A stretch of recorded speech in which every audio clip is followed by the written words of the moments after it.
ஒரு அழகான கிராமம். பசுமை நிறைந்த வயல்கள், அமைதியான சூழல். அந்த கிராமத்தில் ஆண்டுதோறும் நடைபெறும் ஒரு பெரிய திருவிழா. இந்த வருடம் ராமசாமி ஐயா முடிவு செய்தார். எல்லா சொந்தங்களையும் கூப்பிட்டு ஒரு பெரிய விருந்து வைக்கணும் என்று.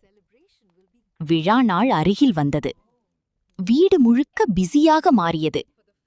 பெண்களெல்லாம் சேர்ந்து சுவையான உணவுகளை சமைத்தார்கள். சிரிப்பும் சந்தோஷமும் வீட்டை நிரப்பியது. ஆண்கள் வெளியே பெரிய பந்தல் அமைத்து விருந்துக்கான ஏற்பாடுகளை செய்தார்கள்.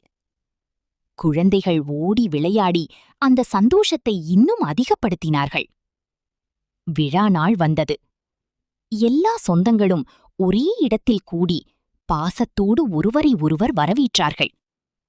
வாழை இலையில் அன்புடன் பரிமாறப்பட்ட விருந்து. அது உணவாக மட்டுமில்ல, அது ஒரு பாசத்தின் வெளிப்பாடு. அந்த நாளில் வயிறு மட்டுமில்ல, மனசும் நிறைந்தது.